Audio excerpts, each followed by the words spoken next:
through the device or thank you, and he's just broke down and he said, "This is what it's about. This is what my purpose is."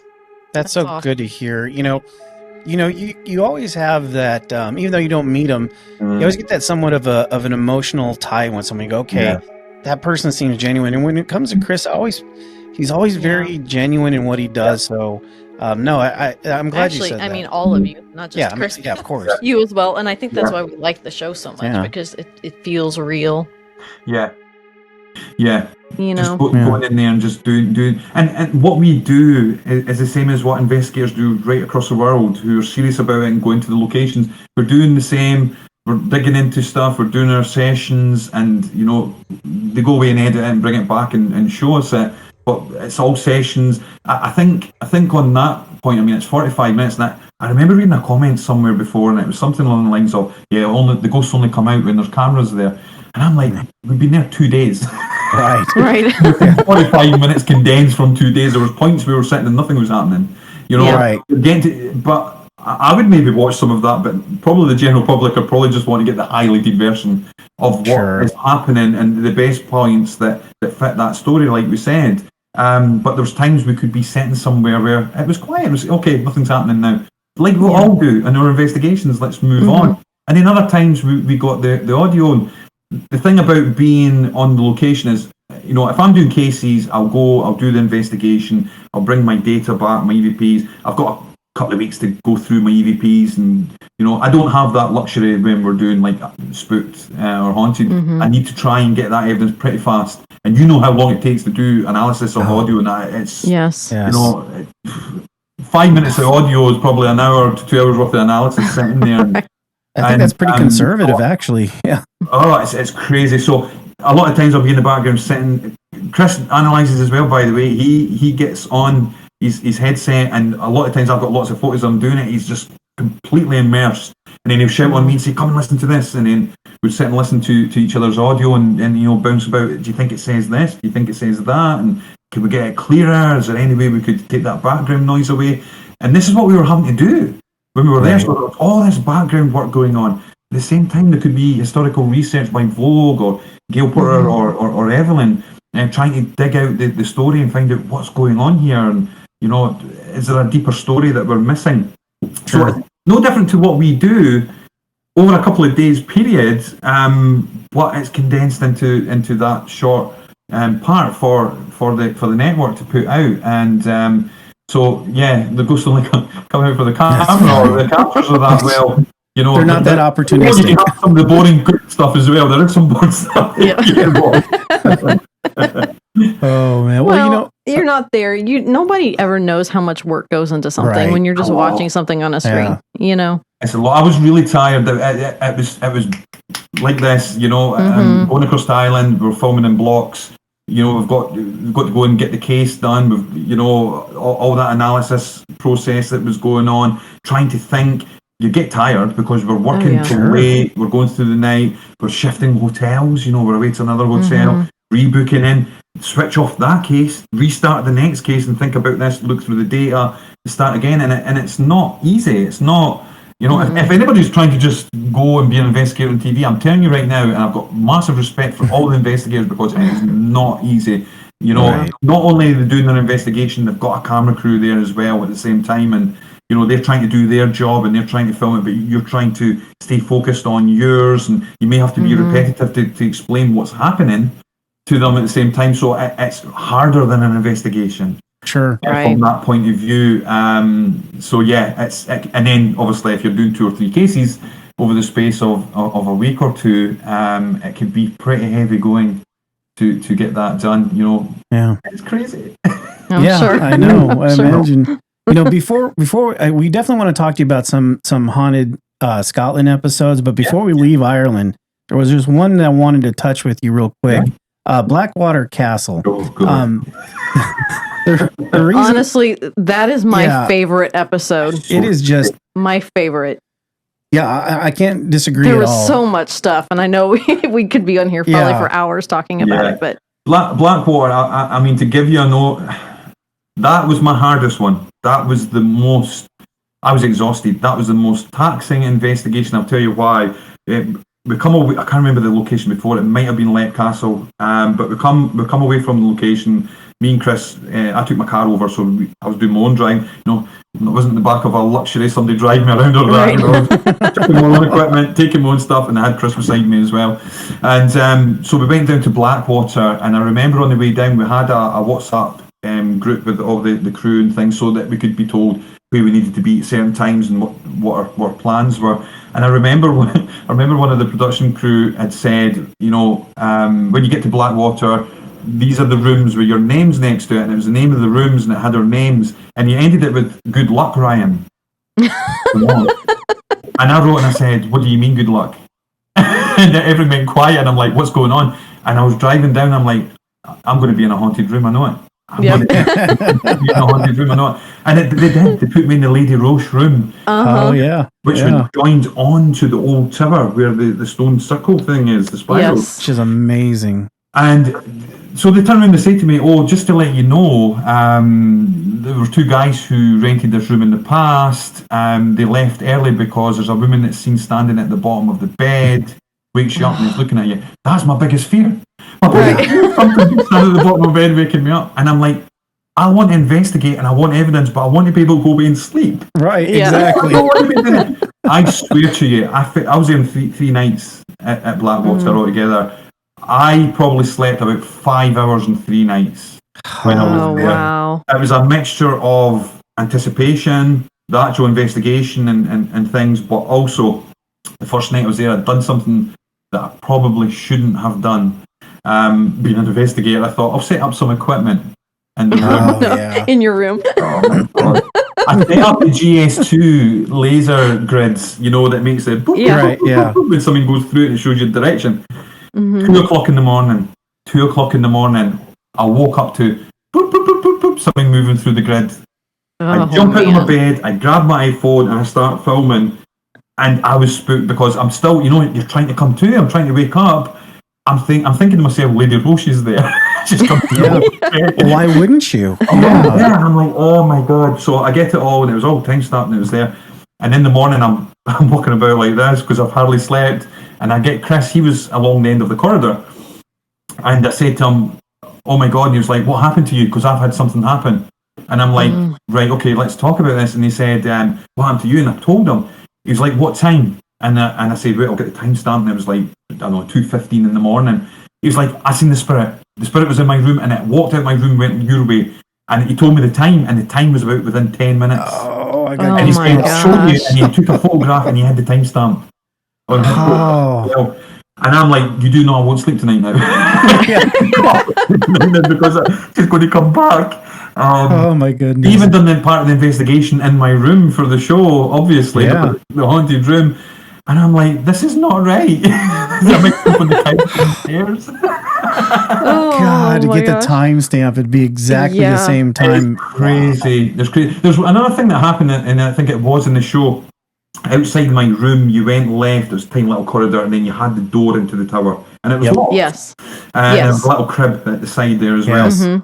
I put an EDI plus there, and I put it on to record the data, so environmental data for EMF, temperature, vibration, and all this kind of stuff. And I left it there. So when I took the SD card out and put it into the software to look at it, every single marker had spiked, and I mean every single one. Now, even now, I can't understand why it would do that. I mean, it's not like if you pick it up and put it down, because why would that affect other things like the humidity and pressure and EMF, and then you've got your vibrations in there and the temperature as well. It spiked every single one. It's never done it before. It's never done it since. Obviously, I'm still that's my EDI plus, so I still use that. I've got another one as well. I've not seen anything even remotely close to what we got on that graph. I went and I spoke to the crew because we were staying in there as well. So I went and spoke to them. Has anybody been there? Has anything happened? Has it been knocked, or is it nobody's been near it? It was in the same position. Nobody's touched it. It was against that door going into that tower where I was sitting. Outside my room door, may I add. So it was sitting there, and I'm like, whoa. Now, just to add on to that for people, because nobody will know this, from the moment we arrived there, things were going crazy, things were going missing. So, for example, the director of photography, he lost his drone batteries. They went missing. He couldn't find them, batteries for his drone. So they could do obviously the aerial photography for the show. The big one was the hired car keys went missing for I think they went missing for 24 hours or 48 hours. Wow. Phoned them back into Scotland to say we have to send a key because we can't move the car. They went missing. They turned up on the last day. That is so wild. Sound man, this one's even weirder. The guy I gave a fright to, the sound guy, he was brilliant, Simon. He was in the next room to me. His shaver went missing.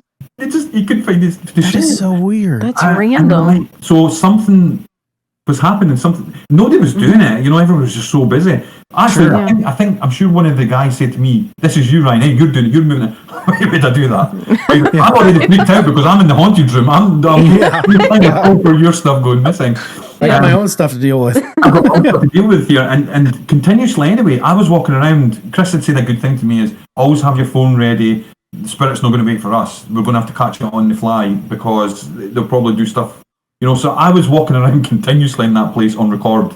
I've got so much footage just walking everywhere. I continuously done that all the time. I had camcorders set up in my room continuously, just making sure that if anything happened, I was going to get it. So I could see what was going on and who was around, and it was just so weird. It was so weird. Even straight from, you talked a little bit about the sound, but just getting the drum sound in the beginning. Oh, the drum sound, yeah. That was you so and Chris wild. outside. I could hear it because I listened for it. I'm like, yeah, you can hear it. Yeah. It was so weird. And the thing that wasn't in the show, I think, as well, because Chris had mentioned it to me. Chris mentioned drums to me before we even recorded that. He said he could hear drums like a do-do-do, and he was like, what do you think that would be? And then obviously we've come to the conclusion about maybe battles. When they were battling back in the day, they would use drums and what have you. To get the drum sound on the DR60 was really crazy to me because we usually get the crackly kind of voices and this kind of thing. But to get that drum noise and then to hear your environment at the same time, because I always say when we're using the DR60, listen to the environment. So if it is pareidolia, audio pareidolia, we could match that in and see what's going on. There was no sounds, but then we physically heard what sounded like drums from one tree type area. And we went and had a look and we're like, there's nothing there. It goes down into a little river down there. There's nothing there. We're trying to rationalise it. And what you probably didn't see on the screen, we're saying, is it like works going on? Have they got tractors or these kind of things? There was nothing like that. There was nothing in the area going on. And we were like, this is so weird. To get it in audio, to hear it audibly, and Chris to get it the night before as well. And we were just like, this is so powerful.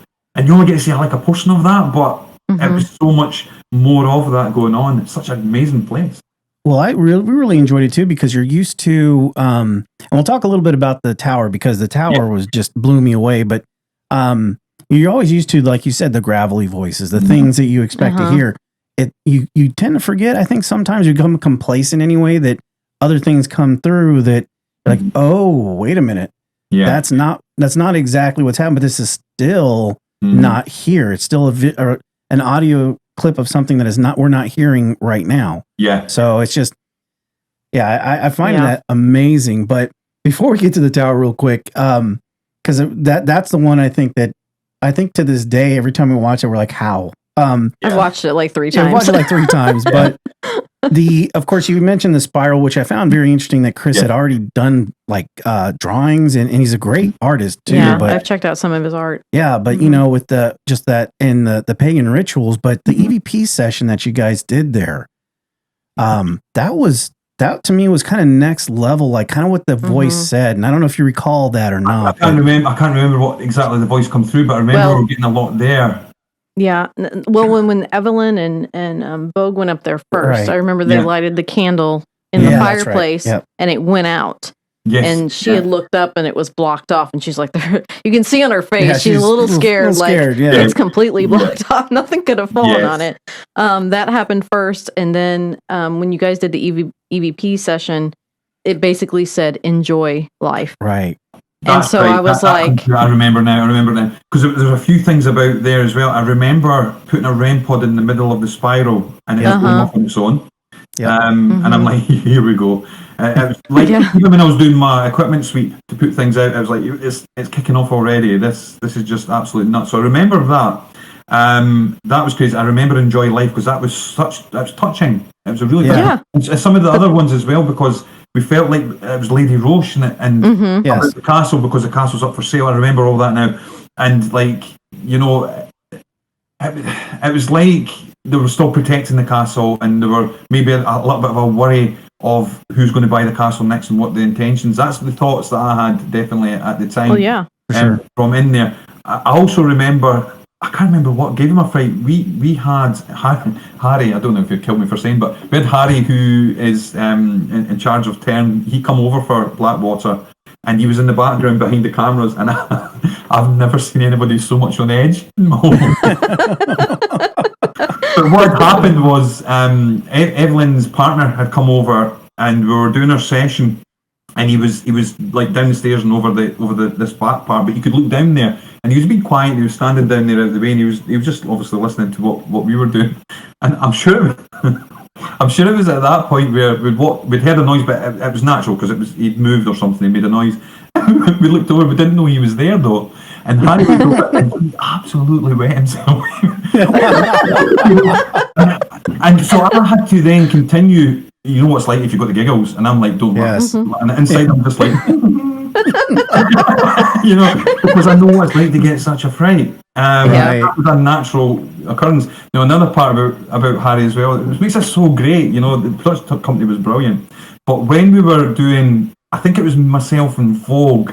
It was myself and Vogue when we were at the door in the crib, and we had the button. When the door banged, Harry ran away. Yes. He took off. He was away, and. It's just, I get that he's not used to doing this, you know, and he's probably, even though he's probably watching bits that are getting sent back because he had a great interest in the show and he loved it.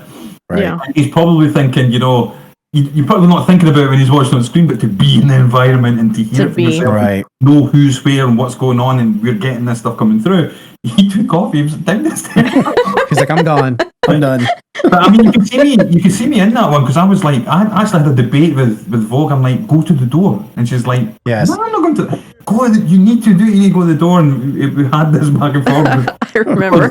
I wanted her to get that experience, and she was like, I'm not going near that door. Yeah. She looked terrified. You know, go down the ladders at Lake Castle. I'm not going down those ladders, so I had to go down too.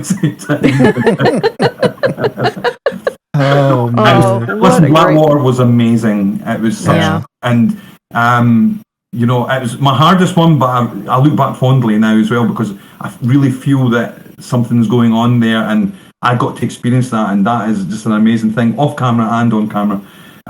Just part of that whole investigation. I just feel, you know, even though I didn't get much sleep, it was just an amazing. You could feel the environment, and to, you know, I'll admit, walking about sometimes I'm just like, this is just crazy. I don't know what I'm doing here, because you can actually feel like you're being watched. You could actually feel that heaviness of the environment, and then our equipment's picked up stuff as well, so it's just validated what we feel. For sure. And I'd be remiss if I didn't bring up, and you can cover it real quickly, because you know, there's just so much with it, but the tower and Chris's torch, the things that were going on with the millimeter, wasn't his torch kind of going off and on? And you guys saw the light? Yeah, the light. For me, remembering that part, so we're standing on that really old part, and you can see the tower in the background, you can see the castle. And the millimeter now, sometimes it's got the REM on it as well, so the REM part goes off in it. Sometimes you've got to be really, really careful, because if your hand gets too close, it will go off. So we're trying to be really, really careful with it, and we've got it set up. But to then see the milligauss go up on it, the milligauss was just jumping and jumping and jumping and down and down and down. I'm going to laugh at Chris because I'm thinking about the torch, but it goes up and down, and I'm like, whoa, this is just nuts, because this has not been happening anywhere else. It's going up, it's coming all the way down. I looked down. Chris had a talk. We had to have these torches because, as you see, a lot it's not filmed in night vision. It's like basically you get the natural light.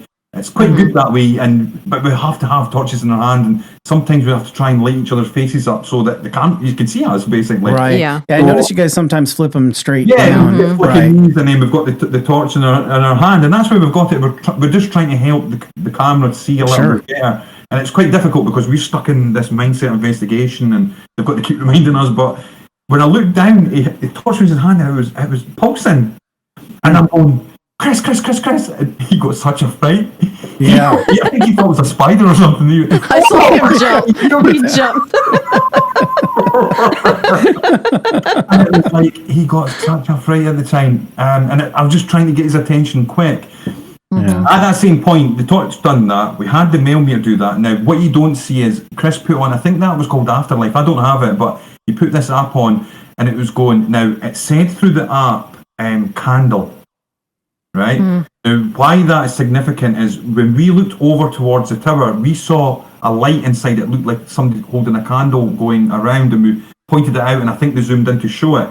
Yeah. But the point that they didn't show, and oh God, candle come through the app. That's such strong evidence to hear that ITC capture relating to it, but they mustn't have had time and they didn't put that on. No, they didn't put that in there. That would have been awesome. It just showed you not everything goes in, and obviously they're trying to do what they need to do, and maybe they've missed it or they've just not seen the relevance of it at the time, but that was there, and obviously me and Chris discussed it, and the candle's not in there, we've got candle coming through, and a few other words as well. But yeah, that was such a great session we had there. Yeah. You know, the weather was really bad, but the session was really good at the same time. Oh, yeah, that was awesome. What a great episode. It was a blast. I even looked at him and I'm like, do we have like $1 million stashed away? Just so we can buy it? Buy it. Such a lovely place. Yeah. I'm like, just rip a check. I spoke to the owner outside and he was such a lovely, genuine guy. And he knew the stories associated with it, and he was just, it was... Ireland was fantastic. The people were great there, and Blackwater was just something I wasn't expecting. That I'll admit to you, I was not expecting how that case would unfold. To our audience, please go watch it. It was fantastic. Awesome. Blackwater. I tell you what, though, when we left there, I started to leave the location, but to then go into a 4-star hotel somewhere else and just go into a bar, just relax and go for sleep. You must have slept for like 10 hours or something. Oh my God. It was just crazy. And it was like, oh yes. But no, Blackwater was amazing. It was amazing. That's awesome. That's cool. I think that's a good transition to move over want to cover a couple of episodes real quickly about Haunted or Scotland or Spook Scotland, whichever one, but it's always near and dear to our hearts because we love Scotland. It's one of our bucket list places to go. We just haven't had a chance to yet, but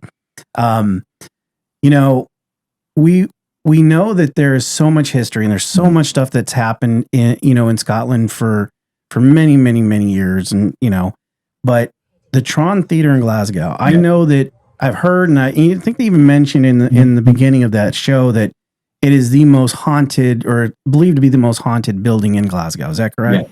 Yeah, okay. I think so. I mean, when I look towards Glasgow, I would say that is going to hold it. That old part of the Tron that's there, probably one of the surviving parts from the fire when the Hellfire Club went in and done their thing and put the place on fire. That has got some atmosphere. I mean, the EVP captures that we got in our suite, myself and Chris, coming through, they were just something else. And on top of that, I think it's one of very, very few where it was like little stones or something was bouncing off of things. I mean, I'm saying, is there animals in here that are dropping stones? And Chris went up and had a look in the... Chris was like, who's up there? I want to find it. Is it one of us? I want to go and look. And he's away up there checking. He says, there's nobody there. This is nuts. There is no... The evidence was just so good. It was just like, this doesn't happen a lot. I've gone to a lot of locations. You don't get that much at all. You get sometimes, but very rarely do you get physical things moving around. And to that level. And it's also... On top of that as well, Gail Porter was with us, and I mean, Gail, she does get scared quite a lot. She is quite brave as well. It's a shame, really, because in a lot of the episodes it showed that she's always scared and wants to leave. She's not always like that. There's some where she's been like, I'm doing it, and she's been really in there. So it's a shame that it's sometimes when the editing goes in, they can only show certain parts, and they maybe miss parts where she's been really brave and she's went and done a solo video or done something else because it's just not fitted into what they need to do. But I have to tell you, that tower, she was in tears. The tears were actually coming down her face, and I've seen them. And she was just, to stand there, and she's standing there, and these stones are bouncing everywhere. and there's audio captures, EVPs coming through. She can hear them. She can feel the environment. The atmosphere was thick. It was really just heavy, and she was wanting out of there. She could, whether she's got a little bit of sensitive approach in her, and she could feel that she wanted to leave there. And the thing is, we had to stay there, and that's what Chris says. We have to stay. We need to do this. We need to get answers. We can't leave. And she was in tears at the same time. She's like, I could feel this on every level. That place was. The Tron was really, really crazy for that, and I think that tower was probably one of. I mean, we got Hellfire Club come through on audio EVP. Yes, that was crazy. It was just me and Chris was like, whoa. Chris sat up, and I can remember the piece of footage where you can see him looking down on top of me. Yes. And he's like, whoa, and I'm like, what? Because what? Right. So yes, it's such a great place, the Tron. Obviously there's been renovation and things happening. That's probably added to it, because we know when you do DIY work and renovations, it kicks up activity. There's spirits being seen in certain parts inside there as well. But after the tower, I think that's the key area. Within the basement as well, by the way, and it didn't get shown. We did have a couple of interesting things there, but it was the tower. That was just magical. Yeah. And that's exactly what we wanted to talk to you about, was that tower. And you mentioned the Hellfire EVP, and then the rocks being thrown, which we thought was just absolutely crazy. And then the one EVP that tells you guys to get out. That was one of those where we're like, yes, we've got to get out. And I'll tell you the other one, because it's just come to my head there. Entity. Like entity. Yes. Like entity. And we heard that, and we were like, whoa. And I think we've got a few other captures that didn't make it that were quite similar. To be honest, it felt like something was there, and was just like, get out of here. We're just not entertaining you at all. I know Chris was a little bit on edge at times, and he could feel that something was not right there. We were all sort of affected as well. You know how your moods could change, and you could feel a slight negative feeling amongst everybody, a little bit snippy, a little bit on edge. And it's like something was just doing something to us on that level. We all felt that, and when that case was finished, it was like, I can tell you a funny story if you want from there, though. Yeah, please. Absolutely. So there was a story about the trumpet, blowing a trumpet. It was a part of the history about trying to raise the dead and things. And I think they got a trumpet brought in for. Chris said, I'll use the trumpet. And so we're doing our thing, and we're sitting with I can't remember the design he'd done, but he'd done his design, and we sat there and we'd done our sessions, and he stood up and he says, okay, I'm going to go and get the trumpet now. He goes across and comes back with the trumpet. Now, to play a trumpet is really difficult. You have to. I can't play a trumpet. There's a way you've got to do your mouth. Yeah. And he goes, okay, here we go, spirit. We lost it. We absolutely lost it. We continued to try and do it. At one point, I was on my back, laughing. Couldn't hold it. Gail Porter was walking around saying to the director, please make it stop. It was just so funny. And Chris seen the funny side of it too. That's a little bit harder than I thought. It was just so funny, and he took it so well. And I think one of the funniest things that made me just completely fall to the ground was we had the Frank's box right in the middle of the design that he'd done, and it was on, and it was doing, and everybody was laughing. And Chris is standing there, and he looks down at the box and he goes, "I'm sorry, spirit." He was so sincere, and this is what because it's so serious. And I said, "He's talking to the box." And I just loved it because it was just the mood that we were in at that time. So to go through that whole journey and how we felt at the tower, and to end there and just that release of what happened, it was just amazing. And it sort of ended at the back of that. That was us. That's hilarious. That's perfect. That's awesome. But fair play to Chris. It was brilliant. Oh gosh. So cool. Oh. Okay, on to the next. Yeah. So I'm not going to forget that. So hilarious. No, okay. So in Edinburgh, there's obviously the vault that we just wanted to cover real quick because I know there was a lot in that episode, but I think the one that we really want to touch on real quick was that Banshee scream. Scream, yeah, that's quite. Now, I mean, I wasn't with them at the time that it happened, but I have been in the Banshee Labyrinth pub. So basically, you've got this pub in Edinburgh. It's built basically into the vaults, if you like. It's above, but some of the parts of the vaults are the rooms of the Banshee Labyrinth pub. So it's quite a warren to go in there because you've got stairs come down this way to this part. You go through the back. There's like a lounge area. These were all part of the original vaults, and underneath. Underneath one of those vaults is you've got obviously the vaults themselves. There is a witch's circle, which I don't know. I can't remember if it came out in the show, but there's a witch's circle. Yeah, I think it was on there. Did they say it? Yeah, underneath there. So, and there's a lot of stories about something dark there. So you don't know what's radiating from there coming up to the Banshee Labyrinth. Now, after the show, I've been back another 3 times to there doing private investigations and basically listening into the environment, doing stuff, and we've had some really, really good stuff come through there. Motion Puck, again, talking about that, we've had that get set off with nobody around it in one of the rooms there. We've done an Estes experiment because I'm really interested in noise cancellation headset on into the spirit box, but we done it a double. We put them back to back and we done a splitter. And we put them on their headsets, and they were calling the same things out, and it was all relating to the history. Now, this was even stronger for me because, I mean, you know what it was? A lot of information that come out, we didn't really know at that point, even after the spook stuff, because it said things like, it said there was religious type phrases coming through at the same time, and I'm like, it's Banshee Labyrinth and it's the vaults. Why is that? We found the old information on it. There used to be a well and used to be a church that was there. Oh, wow. We did not know that was a thing.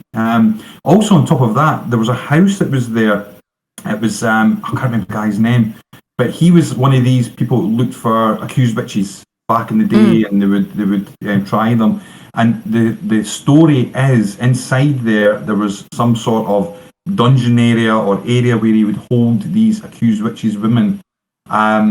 So the next thing you ask yourself is, you hear this banshee scream or you hear screams or females, could this be a relation to the past, an echo of the past? From that, so that you've got another angle that could be considered there. Or is it something non-physical and non-human to a degree, like an earth energy or some sort of entity or whatever that's coming forward? That crew, I wasn't there that day. They told me about it. The first thing they told me, you should have seen what happened and what we heard. We've got the stuff there, and they were really excited. There were some skeptics that were on the crew. They're just there to film and do their thing. They're like, we heard it too, and they were really, really into it. And that's what made it a little bit more special for me. Yeah, it was so clear. Whatever it was, it made my hair on my arm stand straight up. I think she was. It was like, wow. She looked at me and she's like, "Was that what I think?" I'm like, "That was loud." Yeah, that one I think would have got me. Yeah. It was really good, and Chris was so excited as always. I think Chris was really excited about that because again, it's such good evidence, what we're trying to record in the environment. But the place is great, and Chris was back over he done a tour, and he brought people across from the States for that, and I joined them there. We went back in I think we were all in for about an hour or so, and we done a wee walk around, and we done some audio and stuff, and we were getting stuff.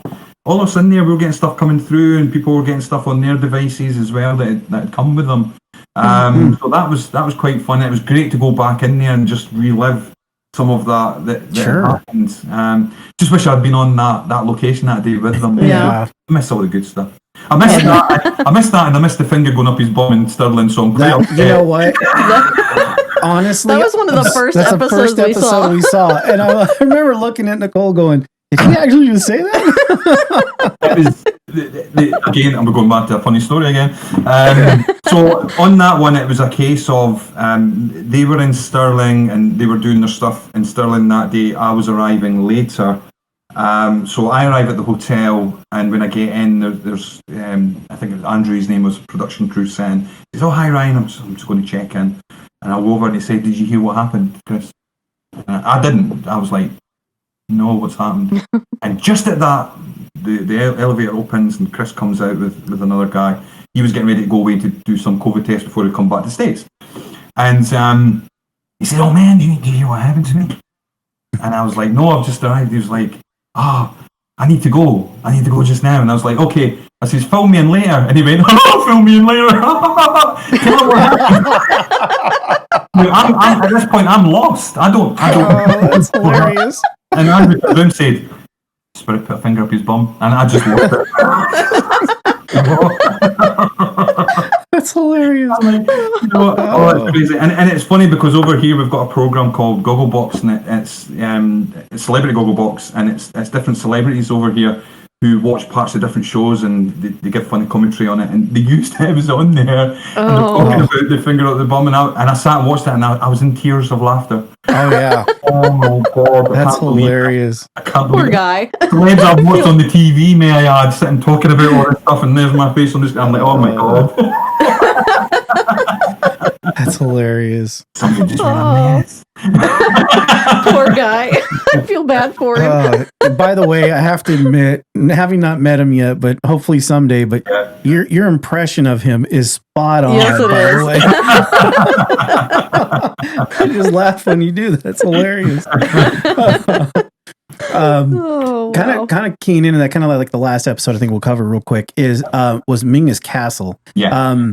I think the one reason why that really impacted us is having the experience that both you and Chris had there kind of simultaneously. I thought was just, that's one of those things you don't get to see. You get the EVPs, you get all those sort of things, but to be physically kind of right. Yeah. That was a very powerful episode. If you want to talk real quick, kind of what did that?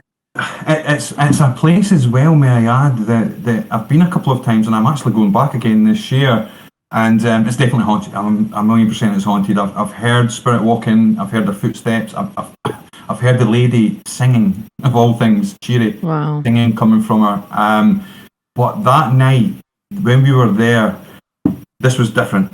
This was like something affected me. Going back to talking about moods and things, I threw my equipment away at one point. I was like, I'm done. I don't want to do this. Chris had to come and say, "Look, calm down. It's fine. It's something's trying to affect us. Don't let it win. Let's go with that." But Chris was also affected. I was standing with Chris on the stairs. He had the SLS in his hands, and he just went whoomp backwards, and he threw the SLS as well. Which that's why I know it's not fake, because there's no way he's thrown that SLS over his head. He went back, and I could see it in his face. And it's not just that, it's a feeling. It's a feeling at the time where you just know your environment, there's something not right. You don't know what, but you can feel it. And I had to shout on the crew to get through. They were actually, I've got DVR footage, because we had DVR system set up. You could see me shouting, and I'm all like coming through, really concerned. And he was on his back. Something went through him. He recovered. I'll give him fair due to it. He thinks it was something that was pretty negative. I don't know why exactly it went through him. Add that into the point with me where, I threw my equipment. I was done. I didn't want to do anymore. I'm like, I'm done. At the same time, I felt like my voice was going. You could actually hear it in points. I'm very much aware of it. My voice was going. My whole system felt like it was just going down into like an illness. Like, if you would get a flu or something, it was just everything draining. So much so, I come away from Mingus, and rather than go back to the hotel, which was quite nearby, I drove all the way home. A bad mistake, by the way, and I'll tell you why. I drove all the way home, which was about, 90 minutes drive. Now, it was late at night. I've done an investigation. I'm not feeling well. I nearly crashed. I nearly come off the road. I felt like my system was shutting down. Probably not a wise thing that I'd done there. And I just felt so affected for so long after that. It took me a while to put myself back together. I was exhausted. It was like something just drained me. That doesn't happen a lot. I've done so many different locations. It doesn't happen a lot. It's happened sometimes, but not to that level. And it was like just something that night was just like, no, you're not. And I had a team member in the background who was there, and he's seen something. He's seen something moving, and he told us, and that's why he was part of it. Another one that you won't have seen, because it happened to Greg and Ali who were there, is they went away to get something to eat while we were away doing our stuff, and we said, you know, we come back in and just go to the cafe area and you can sit in there and wait. And when they come back, the two of them, they've walked into that area and they heard a female go, "Oh, hello there." There was no females at Castle Mingasan. Gail wasn't there. There was no female staff. There was no female production. There was no female connected to looking after the castle. It's in the middle of nowhere. You know, it's not anybody walking past or that. Right. You're not going to stumble upon it. Yeah, just nothing at all. They heard it and it freaked them out a little bit. I think they had said to Scott, who is the manager up there, and he says that she's been heard a few times. And that's who I heard singing. We were up and doing our stuff, and I hear this, and I'm like, oh my God, and I run through to have a look, and obviously there's just, couldn't find the source of it. It stopped. Nobody was there, and I'm just like, this is unbelievable. And that's why I continue to go back, and I'm going back twice again this year, because there's something deep happening there, and it's one of those cases where you know this place has got activity that's just too much. I've written it myself, and I'm just thirsty for more answers. Not so much that negative type thing, but more who this lady is and what is going on, and what are the chances? Is it on a ley line? Is it the lands? Is it what is going on here? Or is it, I think people were butchered in there going back as well, so is it connected to that, and what are these elemental type energies that are being reported there? But because didn't a member of your crew see, you said something like an imp, or they saw some small creature thing? And he was in the background, he was in, you know, and he's seen something, and then when he explained to Chris what it was, Chris says, that's what I've seen. That's right. Some people say they see a child running around, but we're like, is it this thing, or is it a child, or we just don't know. But whatever it was he seen was there and just run away. That's really interesting. And it's and he's not the kind of guy where I thought he would even come out and say it. You know, I think he said, I'm not sure I should have actually said anything he said to me, because he just didn't want to, because it was just so weird for him. He didn't want to mention it or talk about it. But it fits into the story of what Chris had been getting as well. Is that something that's common in Scotland? People seeing things like that? I mean, yes, in a way, because of the deepness of, I mean, the energies. We're talking about old lands here.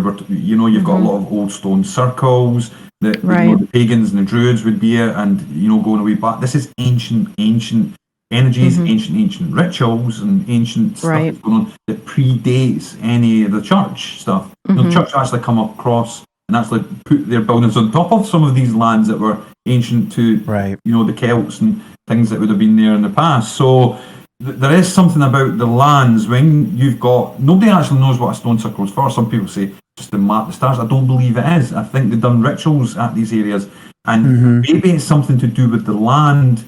Maybe it's like a thin place where they were able to commune with spirit. Not much any different than a shaman would do their thing as well and communicate with spirit. This is probably what was happening in places like Scotland and Ireland and that over here. The Druids would do that. They would be going through some sort of rituals and things, and maybe they were doing stuff. So if we're dealing with these lands and energies, and then a castle's been put on top of them or on this line, is that what's fueling this? And it's, for lack of a better word, like some sort of gateway, gate, portal, or whatever, where that's a perfect word, or something's being powered from it. So that's all I can think of on that. And that's interesting too, because, and I'm glad you brought that up, because I also feel that same way about that, the Celtic and the Druid. You know, that's something that was very important for them, was that practice and doing that. So to kind of see that as almost like a beacon per se, or, you know, kind of like a, for lack of better words, a towering thing for somebody to key in on. That makes perfect sense, because, and if I'm not mistaken, aren't there quite a few sightings of like even Mary Queen of Scots where, so she's like the main one, I think, that they say they see all over the place.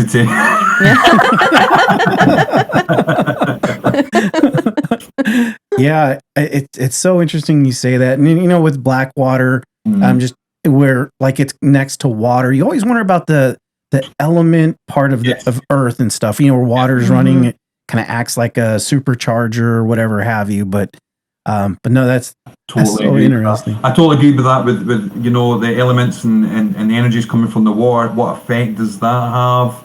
You know, the lands themselves, some of these ancient places. What did our ancestors know that we've forgotten, basically? Exactly. You know, I just feel there's some sort of information there that we just don't know now, and there's a reason why you've got these places across the world, certainly in Scotland and Ireland, but we've got them everywhere, where there's certain places where the people of the lands at that time were going and they were conducting, you know, their dancing rituals and whatever else. Why they were doing it, maybe it was speaking with spirit, maybe it was they had a connection to the other side, it was helping them to live in the physical, maybe to help them with harvest, with crops and what they needed to do and gaining information.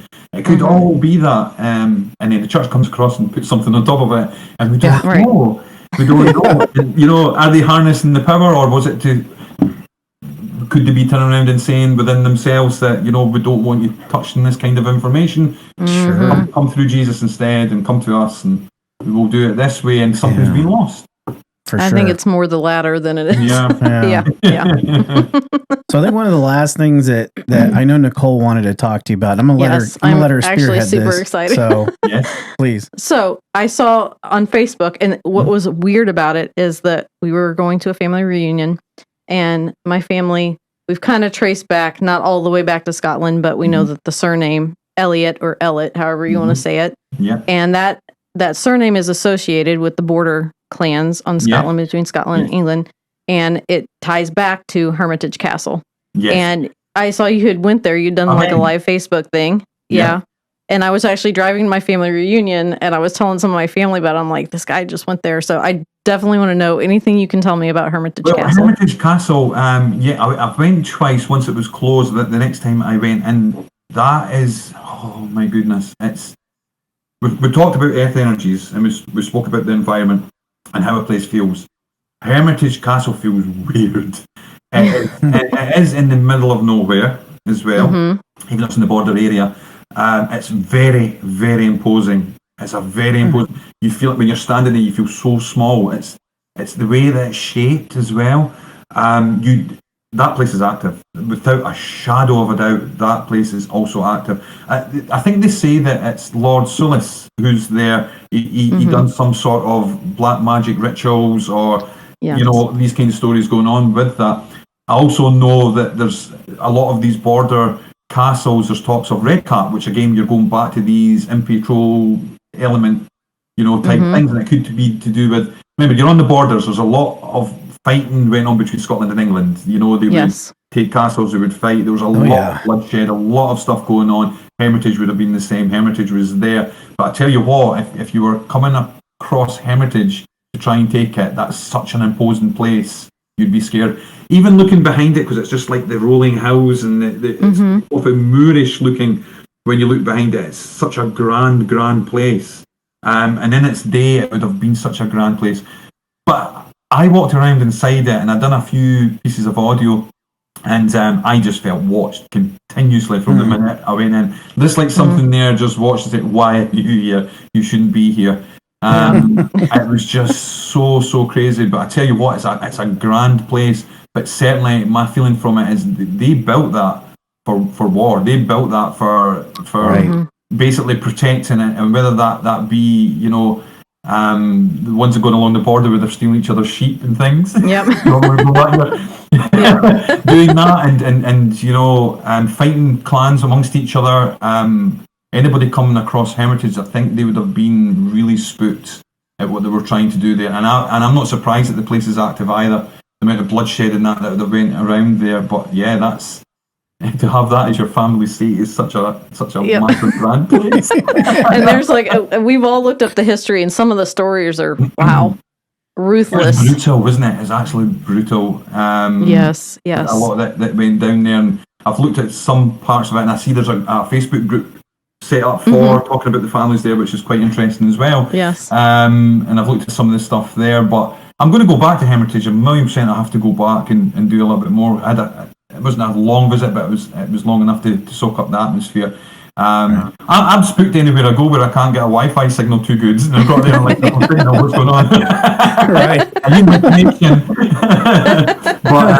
but that tells you the kind of lands it's at. But it's it's a grand place, and like I say, I think a spirit's been seen at the top window there. They do say it could I think there's actually a female spirit as well. Actually, it's seen there, but I think a driver drove along the little windy road there. Now, I mean, there's nothing there, so it'd have been spooky. And they seen a spirit at the top window there. Now, the problem being is there's nothing for the spirit to stand on, so it was obviously floating past that top window. Right. Yeah, we've seen that picture.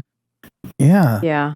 Yeah, that's right. So yes, so that's the thing with Hermitage. But yeah, it's an amazing place. Hopefully, one day you get to go there and sample that atmosphere there. But yes, and I've heard of the clan name as well. So I must have been looking up the information because I usually pull the ghost stories and I pull the history because I like to put the history and the mystery together and pull it. And I recognise the family name as well because I've actually used that and put like an article in. I think I've had a little video out before as well talking about it, and then I wanted to go in and feel it for myself and add to it as well.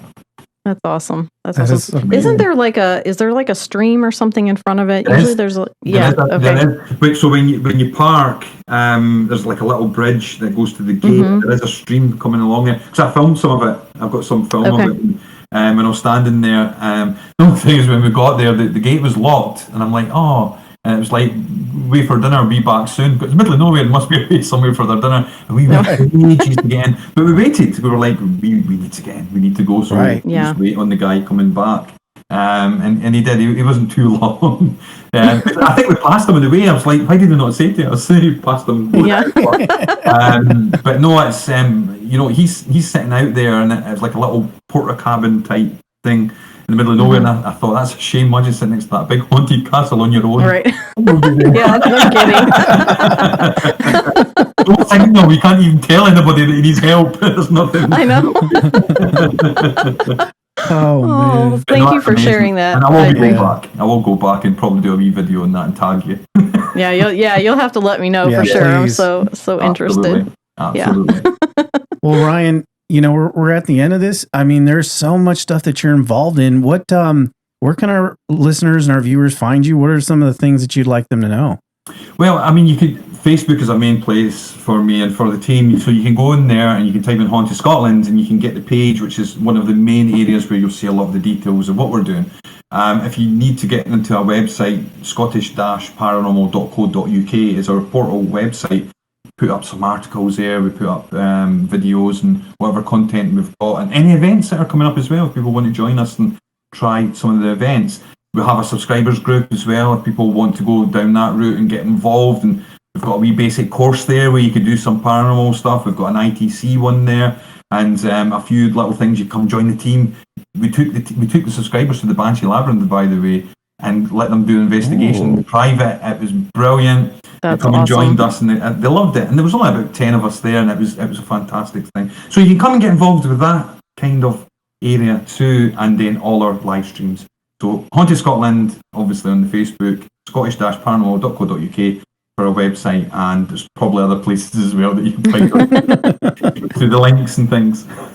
So I have to ask this last question. Is there another show coming out? I mean, you may or may not be able to say, but... No idea what's going on at this point. We'll have to wait and see. Sure. I'm usually one of the last to find out anything that's going on. That's why usually they tell me and I've got the bag half packed to go to everything.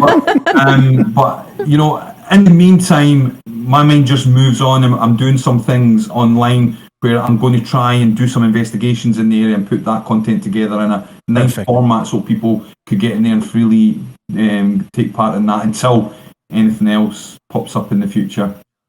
Well, that's awesome. And honestly, the stuff that you guys do on your Facebook group is it's a lot of fun. And I highly recommend our audience to check it out. So, but yeah, Ryan, thank you so much. I know if we've been on, we could probably talk for the next 4 hours, but I'm sure. But again, thank you so much, and we look forward to anything you do in the future. Thank you so much. I've enjoyed it. It's been brilliant. No, thank you. Thank you. Gosh, what a great couple episodes. I know. It's been so much fun talking to him. Yeah, he is, as you guys probably guess, he's just awesome guy to talk to. Down to earth, knows his stuff. Yes. Sure. On lock, he knows his stuff. And the experiences that he's had that we didn't even talk about, I can only imagine. Yeah, and when you talk about places like Ireland and Scotland and the UK, we mentioned a little bit in the show, but in the U.S., we're still a pretty young country for the most part when you think about it in the grand scale of things. And, we have our own history, we have our own hauntings, we got our own things that happen. But in the UK, that's been around for so long, and there's there's so many things that probably could, honestly, you could probably have a show just covering Scotland alone for decades. Oh yeah, and I can't remember one time, like just in the separate countries of Ireland and Scotland, how many castles just exist in each country. It's just they said if you went to one every day, it would take you like a year or two, and I can't remember which one that was, but probably goes for both. Yeah. I mean, I could live over there forever. Honestly. I mean, he's just got the best job. He does. Mm-hmm. But he has worked hard for it. It's not like it's just all, he's worked really hard to get where he has. Where he is. And so now he's enjoying at least the spoils of his hard work. Absolutely. So it's great. Well, thanks guys. We are going to kind of cut this ending a little short because you guys have gone on a great journey with us with these 2 episodes, and we hope you enjoyed it. Yeah, we hope you enjoyed it as much as we enjoyed doing it. Yeah. But we'll see you next week, and thanks a lot. See you next week.